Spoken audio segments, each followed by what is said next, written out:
Hello everyone, welcome to our channel. విజృంభించిన Fengal తుఫాను తెలుగు రాష్ట్రాలకి పొంచి ఉన్నటువంటి భారీ ముప్పు 300 నుంచి 400 మిల్లీమీటర్ల రికార్డు స్థాయి వర్షపాతం నమోదు కానుంది. వివరాల్లోకి వెళ్దాం. వాతావరణ పరిస్థితులు ఏంటి, ఏ ఏజ్లలో వర్షాలు పడే అవకాశాలు ఉన్నాయి తెలుసుకునే ముందు మీరు ఇంకా మన ఛానల్ కనుక సబ్స్క్రైబ్ చేయనట్లయితే వెంటనే సబ్స్క్రైబ్ చేసి పక్కన ఉన్న బెల్ ఐకాన్ కూడా క్లిక్ చేసేయండి. ఇక లేట్ చేయకుండా వివరాల్లో కనుక వెళ్ళినట్లయితే శ్రీలంకని ఆనుకుని బంగాళాఖాతంలో ఏర్పడినటువంటి ఫెంగల్ తుఫాను తీరాన్ని దాటింది. దీని ప్రభావంతో రాయలసీమ, దక్షిణ కోస్తా ప్రాంతాల్లో గత 24 గంటలుగా కురుస్తున్నటువంటి వర్షాలు మరింతగా పెరగనున్నాయి. నెల్లూరు, ప్రకాశం, తిరుపతి, కర్నూలు, చిత్తూరు ప్రాంతాల్లో అత్యధికంగా వర్షపాతం నమోదు కానుంది. పీలేరు, పలమనేరు, నంద్యాల, కదిరి, బద్వేల్, రాయచోటి, పులివెందుల, జమ్మలమడుగు, కావలి, బుజిబుజి నెల్లూరు, వేంపల్లి, ఇడుపులపాయ, కొండేపి, సింగరాయకొండ, చీమకుర్తి, ఒంగోలు ప్రాంతాల్లో అతి భారీ వర్షాలు నమోదు కానున్నాయి. దాదాపుగా 300 మిల్లీమీటర్ల వర్షపాతం ఇవాళ రేపు నమోదవుతుందని వాతావరణ కేంద్రం హెచ్చరించింది.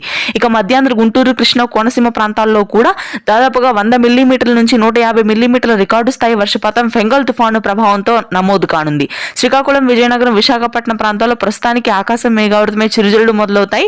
ఇక రానున్నటువంటి 3 రోజుల పాటు వర్షాలు కొనసాగుతాయి. తెలంగాణలో ఈశాన్య తెలంగాణ జిల్లాలు వరంగల్, కరీంనగర్, భద్రాద్రి, కొత్తగూడెం, మేడ్చల్, మంచిర్యాల, రాజన్న సిరిసిల్ల, హైదరాబాద్ ఉత్తర ప్రాంతాల్లో తేలికపాటి వర్షపాతం నమోదవుతుంది. చలి తీవ్రత పెరుగుతుంది.